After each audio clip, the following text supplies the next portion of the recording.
तो अब हमने जो नेक्स्ट चैप्टर करना है that is fractures of lower limb. अगर अपर लिम्ब आपका क्लियर हो गया ना तो लोअर लिम्ब आपको बहुत आसान लगेगा। और सबसे पहले इसने बात की फ्रैक्चर ऑफ प्रोक्सिमल फीमर की। अब अगर प्रोक्सिमल फीमर का हमने फ्रैक्चर मैनेज करना है ना, उस हिसाब से हमने इसको क्लासीफाई कर लिया कि इंट्रा कैप्सूलर फ्रैक्चर है और एक्स्ट्रा कैप्सूलर, जो कैप्सूल होता है जॉइंट का, उस हिसाब से। ये इसलिए हमने डिवाइड किया, ये बहुत ज़रूरी है क्योंकि ये ना ब्लड सप्लाई के हिसाब से है कि जो फीमर के हेड को ब्लड सप्लाई आ रही होती है, एक तो उसको लैटरल और मीडियल सर्कमफ्लेक्स आर्टरी सप्लाई हो रही होती है जो जॉइंट कैप्सूल में से गुजर कर जाती है। तो जब भी इंट्रा कैप्सूलर फ्रैक्चर होगा उन आर्टरीज का डैमेज हो जाएगा। जब उन आर्टरीज का डैमेज हो जाएगा तो फीमर को एवास्कुलर नेक्रोसिस हो जाएगी हेड की, अगर हमने उसको जल्दी मैनेज ना किया। जबकि जो एक्स्ट्रा कैप्सूलर फ्रैक्चर है उसमें ऐसा कुछ नहीं होता, इसलिए वो एमरजेंसी सिचुएशन नहीं होती क्योंकि उसमें आर्टरीज होती हैं वो सप्लाई कर रही होती हैं। तो जो लेटरल और मीडियम सर्कमफ्लेक्स आर्टरी है वो कैप्सूल के अंदर से गुजरती है, एक लिगामेंटम टीरीज की जो है ना वो 7 आर्टरी गुजरती है। और बाकी जो मेन सप्लाई है वो lateral and medial circumflex artery से आ रही होती है। ठीक है, तो ये इंट्राकैप्सुलर हैमरेज करेंगे फ्रैक्चर जो होता है ये इमरजेंसी होती है। अब फ्रैक्चर होता कैसे है, तो एल्डरली लोगों में वैसे ही बोन जो है ऑस्टियोपोरोसिस हो जाती है, तो उनको माइनर सा ट्रॉमा भी होगा, गिर जाएंगे थोड़ा सा तो उनका फ्रैक्चर हो जाएगा। ठीक है, और यंगर लोगों में ज़्यादा ये फ्रैक्चर नहीं होता, जो प्रोक्सिमल फीमर का फ्रैक्चर है या हेड का फ्रैक्चर है। और अगर मैट्स आ जाए ना तो मैट्स की वजह से भी इस एरिया में बहुत ज़्यादा फ्रैक्चर होता है। तो मैट्स की वजह से या ऑस्टियोपोरोसिस की वजह से फ्रैक्चर हो जाता है प्रोक्सिमल फीमर का। फीचर्स क्या होंगे, पेन, टेंडरनेस और डिस्प्लेसमेंट हो जाएगी, एक्सटर्नली रोटेट हो जाएगी लिम्ब और मूव नहीं कर पाएंगे, शॉर्टनिंग हो जाएगी। ठीक है, उसके बाद intra capsular fracture, extra capsular fracture को डिटेल में देखते हैं। इंट्रा कैप्सुलर फ्रैक्चर मैंने बताया एमरजेंसी होती है, फर्दर उसको डिवाइड कर लिया उसने अनडिस्प्लेस और डिस्प्लेस में। अनडिस्प्लेस क्या कि डिस्प्लेसमेंट नहीं हुई, इसमें आप इंटरनल फिक्सेशन करके हिप सिक्यू लगा देते हो। ठीक है, जैसे हम ह्यूमरस में ज़्यादातर प्लेट्स लगा रहे थे और हमने जब सुप्राकॉन्डलर फ्रैक्चर था वहाँ पे हमने के-वायर्स लगाई थी, लेकिन यहाँ पर हम सिक्यू यूज़ कर रहे हैं अगर हेड का फ्रैक्चर हो गया, इन अनडिस्प्लेस्ड फ्रैक्चर है लेकिन इंट्राकैप्सुलर। ठीक है, अच्छा उसके बाद ना ये फ्रैगमेंट्स को अपनी जगह पे रखेगा और उनकी हीलिंग हो जाएगी। अगर डिस्प्लेस फ्रैक्चर है, यूजुअली ऑस्टियोपोरोटिक जो पेशेंट होते हैं उनमें क्या करना पड़ता है, उनमें आपको आर्थ्रोप्लास्टी करनी पड़ती है, जैसे आपने शोल्डर जॉइंट में भी की थी कि अगर एल्डरली लोग हैं ऑस्टियोपोरोसिस है तो आप हेमी आर्थ्रोप्लास्टी करते हो, ह्यूमरस के हेड को रिप्लेस कर देते हो। यहाँ पर भी आपको फीमर के हेड को रिप्लेस करना पड़ेगा। ठीक है, और जो यंग लोग हैं उनमें आप अर्जेंट जो है ना वो सर्जरी करके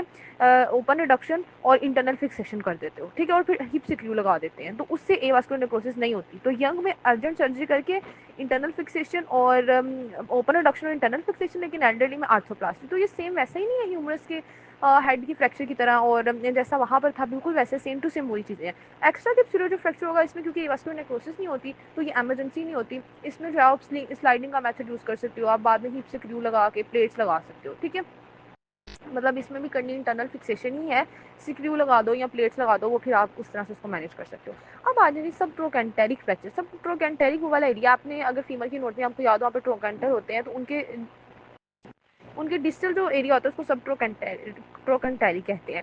ये जो है ना फ्रैक्चर बहुत नोटोरियस है, ये हील नहीं करता जल्दी, या इसमें नॉन यूनियन बहुत हो जाती है, एंगुलेशन हो जाती है। ठीक है, इसलिए ये थोड़ा ख़राब फ्रैक्चर है। और इसको अगर हमने ट्रीट करना है तो इसमें हम इंट्रामिडलरी नेल अप्लाई करते हैं। ये वो फ्रैक्चर है जिसके लिए यूजुअली इंट्रामिडलरी नेल अप्लाई किया जाता है, और यहाँ आपने फिगर में देखना है उन्होंने इंट्रामिडलरी नेल अप्लाई करके दिखाया हुआ है। ठीक है, और मैंने आपको बताया था फीमेल के लिए यूज़ करते हैं, और इसके अलावा इसमें स्क्रू और प्लेट्स भी यूज़ की जा सकती हैं। इसकी most common complication delayed union और नॉन यूनियन है। आगे आ जाते हैं जी फैमिली के शाफ्ट के फ्रैक्चर। ये जो फ्रैक्चर होते हैं बहुत हाई एनर्जी जो है ना उसके साथ होते हैं, और ये बहुत ज़्यादा ब्लड लॉस करवा देते हैं। जैसे हम जनरल सर्जरी में देखते हैं कि 1500 ml तक का ब्लड लॉस हो सकता है अगर फीमेल के शाफ्ट का फ्रैक्चर होता है। अगर अडल्ट है तो इसमें ट्रीटमेंट क्या होगा, नेल का ट्रीटमेंट ही होगा, इंट्रामिडलरी नेल अप्लाई करेंगे यानी internal fixation, open reduction, internal fixation. और अगर बच्चों की बात करें तो उनमें आप ट्रैक्शन के जरिए ना इसको ठीक कर लेते हो, आप नेल नहीं अप्लाई करते, आप ट्रैक्शन अप्लाई कर देते हो। ट्रैक्शन वो जो स्किन और स्केलेटल ट्रैक्शन आपको बताई थी कि एक वेट जो है वो साथ बांध देते हैं, जिससे पुल की फोर्स लगती है और जो फ्रैक्चर सेगमेंट है वो एक अलाइनमेंट में रहते हैं और फिर हीलिंग हो जाती है। तो बच्चों में क्या करते हैं, हम ट्रैक्शन अप्लाई करते हैं, लेकिन बड़ों में हम नेल अप्लाई कर देते हैं। अगर अराउंड द नी फ्रैक्चर हो तो अराउंड द नी जो फ्रैक्चर होता है ये डिस्टल फीमर का भी हो सकता है, ये प्रोक्सिमल टिबिया का भी हो सकता है, क्योंकि नी जॉइंट फीमर और टिबिया बना रहे हैं ना, तो टिबिया का भी हो सकता है, फीमर का भी हो सकता है, और इंट्रा आर्टिकुलर भी हो सकता है। इसमें अब सुप्राकोंडाइलर फ्रैक्चर ऑफ फीमर आ जाता है, जैसे सुप्राकोंडाइलर फ्रैक्चर ऑफ ह्यूमरस हमने पढ़ा था जो बहुत कॉमन था बच्चों में। फिर इंट्रा आर्टिकुलर टी और वाई शेप फ्रैक्चर आ जाते हैं, फिर टिबिया के फ्रैक्चर आ जाते हैं, और फिर प्रोक्सिमल टिबिया के फ्रैक्चर और फिर टिबिया के प्लेटियस फ्रैक्चर आ जाते हैं। ठीक है, इनकी जो मैनेजमेंट होती है वो सबकी ओपन रिडक्शन इंटरनल फिक्सेशन से ही होती है। सुप्राकोंडाइलर फ्रैक्चर की बात करें तो इसमें भी हम क्या करते हैं, कोंडाइलर प्लेट अप्लाई कर देते हैं, इंट्रामिडलरी नेलिंग कर देते हैं, इसकी कॉम्प्लिकेशन भी वही है, match union non union. Intra articular T और वाई फ्रैक्चर की बात करें तो ये होते हैं जब स्वेट ट्रोमा तब होते हैं, इनमें भी वही करना है, open reduction internal fixation. Tibia के फ्रैक्चर की बात करें तो ये इसमें प्रोक्सिमल टीबिया का फ्रैक्चर होते हैं, और आर्टिकुलर फ्रैक्चर होता है प्रोक्सिमल टीबिया का, और इसको कहते हैं टिबियल प्लेटू फ्रैक्चर। इनमें जो है ना वो इंटीरियर टिबियल आर्टरी डैमेज हो सकती है, ये पॉइंट इंपॉर्टेंट है। बाकी करना इनमें भी वही है कि रिडक्शन कर देनी और फिक्सेशन कर देनी। अगर तो लेस देन 2 mm की डिस्प्लेसमेंट हो तो आपको रिडक्शन करने की जरूरत नहीं पड़ती, लेकिन अगर 2 mm से ज़्यादा डिस्प्लेस हो रहा है तो आपको ओपन रिडक्शन और इंटरनल फिक्सेशन करनी है। जो प्रोक्सिमल टिबिया के फ्रैक्चर हैं ये मेजर, इनकी वजह से मेजर नर्व्स और वेसल्स की इंजरी हो जाती है, और अगर ये डिस्प्लेसमेंट नहीं हुई तो आप कास्टिंग कर दो, जैसे नॉन ऑपरेटिव मैनेजमेंट कर दो, लेकिन अगर डिस्प्लेस हो गया तो फिर आपको ओपन रिडक्शन इंटरनल फिक्सेशन। तो ये सेम सिनेरियो वही चलता आ रहा है सारे फ्रैक्चर्स में, ठीक है। अच्छा, अब जो इंपॉर्टेंट चीज़ है वो ये है कि हम प्रोक्सिमल टिबिया के फ्रैक्चर को ना बम्पर इंजरीज भी कहते हैं, कि अगर यूजली स्ट्राइक होती है ना रोड पे, रोड ट्रैफिक एक्सीडेंट हो जाए तो यूजली इस एरिया में बम्पर जो है ना वो आके स्ट्राइक करता है और इस एरिया में इंजरी हो रही होती है, ठीक है। और ये इंजरी, ये जगह कौन सी है? प्रोक्सिमल 2/3 और डिस्टल 1/3 का जंक्शन है, तो इसको इसको टिबिया फ्रैक्चर कहते हैं, बम्पर इंजरीज कहते हैं। इसको फिर उसने क्लासिफाई किया है क्लोज फ्रैक्चर में, ओपन फ्रैक्चर में। अब क्लोज फ्रैक्चर अगर हो जाए, अनडिस्प्लेस फ्रैक्चर हो जाए, तो नॉन ऑपरेटिव मेथड होगा, कास्ट अप्लाई कर दो, ठीक है। और अगर ओपन फ्रैक्चर हो जाए, टिबिया मोस्ट कॉमन साइट है ओपन फ्रैक्चर के लिए, तो उसमें आपने क्या कर देना है, आपने जो है ना वो उसके एक्सपोज एरिया को पहले ट्रीट करना है, क्योंकि ओपन फ्रैक्चर हो गया ना, तो आप पहले वोन को ट्रीट करोगे, वोन को सारा उसकी जो है ना वो डिब्राइडमेंट करोगे, एनालिसिस दे दो, एंटीबायोटिक दोगे, फिर आप जो है ना बोन की फिक्सेशन करने की तरफ आओगे। तो मैनेजमेंट से पहले हम देख लेते हैं कि उसने ना ओपन फ्रैक्चर जो है उनकी क्लासिफिकेशन कर दी, उनकी ग्रेड बना दी, ग्रेड 1 2 3, 3 को फर्दर 3A 3B 3C। जो ग्रेड 1 है ना उसमें स्किन ओपन हुई है, ठीक है, और वो लेस देन 1 सेंटीमीटर है। अब हम ये ओपन फ्रैक्चर हमने अपर लिम्ब में नहीं पढ़े थे, लोअर में हम पढ़े, क्योंकि लोअर में ये ज़्यादा कॉमन है, स्पेशली टिबिया में ज़्यादा कॉमन है, ठीक है। इसलिए यहाँ पर हम इनको डिटेल में पढ़े ओपन फ्रैक्चर को। अच्छा, ओपन फ्रैक्चर में ग्रेड 1 में क्या है कि skin opening less than 1 centimetre है और ये लो एनर्जी का फ्रैक्चर होता है। ग्रेड 2 में स्किन इंजरी 1 सेंटीमीटर से ज़्यादा है, लेकिन सॉफ्ट टिश्यू का इतना ज़्यादा डैमेज नहीं हुआ। ग्रेड 3 में सॉफ्ट टिश्यू का मेजर डैमेज हो गया, हाई एनर्जी ट्रॉमा था, क्रशिंग इंजरी हो गई है। अब ग्रेड 3 के फर्दर एबीसी है। ए में क्या एक्सटेंसिव लेसरेशन हुई है, ठीक है, लेकिन बोन कवर है अभी भी। 3B में क्या है कि पेरीओस्टियल स्ट्रिपिंग हो गई है और बोन एक्सपोज हो गई है और कंटेमिनेशन होना शुरू हो गया है। 3C में क्या है कि वेसल्स भी इंजर हो गई हैं, ठीक है। तो अब ये सवेर सबसे सवेर है। ट्रीट क्या करना है? सबसे पहले पेशेंट जब भी ओपन फ्रैक्चर का आ जाए तो वो इमरजेंसी होता है, आपने उसको ATLS गाइडलाइन के मुताबिक फॉलो करना है, उसके बोन को डिब्राइड करना है, उसको एनाल्जेसिक्स देने हैं, एंटीबायोटिक्स देने हैं, टेटनस देना है, फिर आपने उसकी बोन को एक्सटर्नली फिक्स कर देना है। ऐसा मैंने क्यों कहा? अब हमने इंटरनल फिक्सेशन क्यों नहीं की, ये चीज़ मैं आपको स्टार्टिंग पहले चैप्टर में बता कर आई हूँ। प्रिंसिपल्स में हमने देखा था कि जब भी इन्फेक्शन होगा किसी वोन में, ओपन वोन हो, इमरजेंसी हो, पॉलीट्रोमा का पेशेंट हो, इन सब केसेस में हम एक्सटर्नल फिक्सेशन को प्रेफर करते हैं, क्योंकि इंटरनल फिक्सेशन मामला ख़राब कर सकती है, वो इन्फेक्शन बढ़ा सकती है, ठीक है। तो आपने मेंशन करना है कि इसमें हम एक्सटर्नल फिक्सेशन, जहाँ तक बात सिर्फ डिस्प्लेसमेंट तक थी तब हम इंटरनल फिक्सेशन ही कर रहे थे, यहाँ पर लेकिन इमरजेंसी है, इन्फेक्शन है, तो हम एक्सटर्नल फिक्सेशन करेंगे। इसमें अब वेसल्स इंजरी हो सकती है, delayed union, non union, mal union. आपको किसी फ्रैक्चर की कोई कॉम्प्लिकेशन नहीं आता यार, mal union, non union, delayed union लिख दो, वेसल इंजरी लिख दो, नर्व इंजरी लिख दो, लिम्ब है तो आप कंपार्टमेंट सिंड्रोम लिख दो, ठीक है, ये सारी चीज़ें आ जाएंगी। अच्छा, अब आ जाते हैं जी फ्रैक्चर ऑफ पेल्विस। फ्रैक्चर जो है पेल्विस का, पेल्विस एक बोनी रिंग बनाती है जो कि लिगामेंट ने जिसको स्टेबलाइज किया होता है। जो मोस्टली पेल्विस के फ्रैक्चर होते हैं वो अनडिस्प्लेस ही होते हैं, डिस्प्लेसमेंट नहीं होता।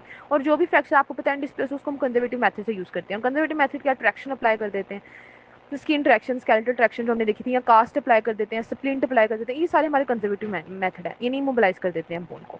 अब आपने ये चीज़ भी याद रखनी है, जैसे आपने फीमर की शैफ्ट का याद रखा था कि वहाँ पर ब्लीड जो है वो इतना ज़्यादा होता है कि 1500 ml तक का हेमरेज हो सकता है। यहाँ पर पेल्विस से रिलेटेड आपने याद रखना है कि 2 लीटर तक का ब्लड लॉस हो सकता है और पेशेंट हाइपोवोलीमिया में चला जाता है, इसीलिए इसको ट्रीट करना बहुत ज़रूरी है। इसकी अल्फा न्यूमेरिक क्लासिफिकेशन वो बता रहा है कि ए टाइप ए हम फ्रैक्चर वो वाला कहते हैं कि अगर स्टेबल फ्रैक्चर हो, मतलब हमने पहले जो अल्फा न्यूमेरिक क्लासिफिकेशन पढ़ी थी वो सिर्फ हमने लिम्स के लिए पढ़ी थी कि ह्यूमरस, फीमर। अब पेल्विस के लिए वो बता रहा है कि टाइप ए फ्रैक्चर वो होते हैं जिनमें स्टेबल फ्रैक्चर हो, ठीक है।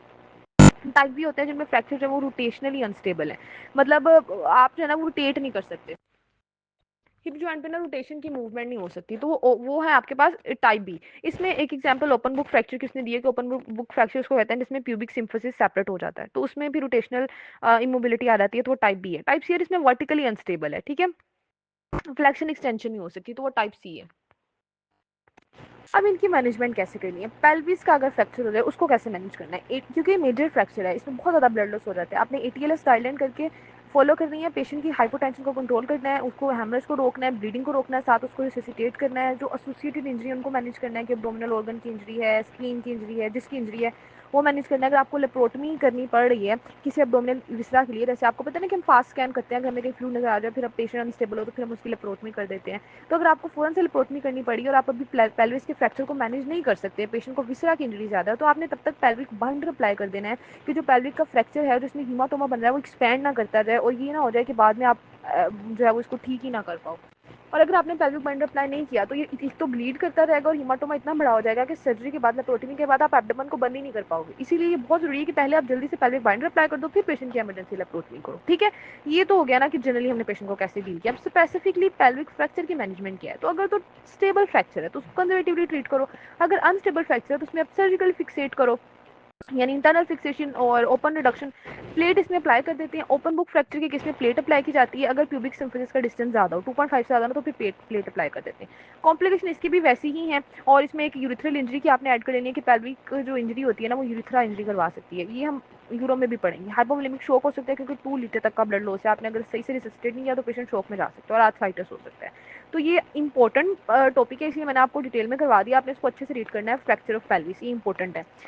अच्छा, इसिटाबुलर फ्रैक्चर, इसिटाबुलर में कब सा होता है जो फीमर के हेड के साथ जॉइंट बना रहा होता है। अगर इसका फ्रैक्चर हो जाए, ये यूजुअली होता है कि हाई वेलोसिटी की इंजरी हो। इसकी ना क्लासिफिकेशन इंपॉर्टेंट है, elementary fracture, associated fracture. Elementary के स्पेसिफिकली जो है ना वो इसका फ्रैक्चर है और पोस्टीरियर वॉल का या पोस्टीरियर कॉलम का या इंटीरियर वॉल का या इंटीरियर कॉलम का या ट्रांसवर्स। इसमें ना अब आपने, मैं ग्रुप में भी पिक्चर सेंड करूंगी 6 एलिमेंट्री फ्रैक्चर्स की। इसमें ना आपने पिक्चर से याद करना, ये आपको ऐसे नहीं याद होगा, ये आपको पिक्चर से याद होगा। 2 वॉल है इंटीरियर पोस्टीरियर, 2 कॉलम है इंटीरियर पोस्टीरियर और एक ट्रांसवर्स है। जो एसोसिएटेड फ्रैक्चर है उसमें ये होगा कि एक का नहीं फ्रैक्चर होगा, 2 चीज़ों का होगा, 2 एलिमेंट का होगा। जैसे पोस्टीरियर कॉलम का भी फ्रैक्चर है, साथ पोस्टीरियर वॉल का भी है। या पोस्टीरियर वॉल का फ्रैक्चर है साथ ट्रांसवर्स फ्रैक्चर है, या इंटीरियर कॉलम का है और साथ ट्रांसवर्स है, या दोनों कॉलम का है। तो इस तरह से एसोसिएशन होगी। इसकी भी मैं पिक्चर सेंड करूंगी, इन दोनों की, एलिमेंट्री फ्रैक्चर और एसोसिएटेड फ्रैक्चर की पिक्चर्स के साथ क्लासिफिकेशन याद करनी है। और ये क्लासिफिकेशन इंपॉर्टेंट है एसिटाबुलर फ्रैक्चर की। ट्रीट इसको कैसे करना है, अगर अनडिस्प्लेस है तो नॉन ऑपरेटिवली कंजर्वेटिवली ट्रीट करना है। और अगर जो इंटरनल फिक्सेशन कब करनी है, अगर इनकॉन्ग्रुएंट हिप जॉइंट है और अगर हिप जॉइंट की इंस्टेबिलिटी, तब आपको इसकी सर्जरी करनी पड़ेगी। कॉम्प्लिकेशन, मैंने कहा था जहां भी किसी फ्रैक्चर कॉम्प्लिकेशन लिखनी है उस एरिया की जो नर्व है वो डैमेज हो सकती है। जैसे स्कैटिक नर्व की इंजरी हो सकती है, आर्थराइटिस हो सकता है, एवास्कुलर नेक्रोसिस हो सकता है, या कोई वेसल की इंजरी हो सकती है। ठीक है, तो ये आसान से लो लिम्ब के फ्रैक्चर थे। इसमें जो इंपॉर्टेंट है वो आपका पेल्विस का फ्रैक्चर बहुत ज़्यादा इंपॉर्टेंट है और आपका एसिटाबुलर फ्रैक्चर की क्लासिफिकेशन इंपॉर्टेंट है। ठीक है, बाकी भी एक दफ़ा आपने रीड कर लेना, लेकिन मेन जो चीज़ें ना यही है। और एक ये जो एवास्कुलर नेक्रोसिस वाला पॉइंट था मैंने स्टार्टिंग में बताया, इंट्राकैप्सुलर फ्रैक्चर वाला, ये इंपॉर्टेंट है।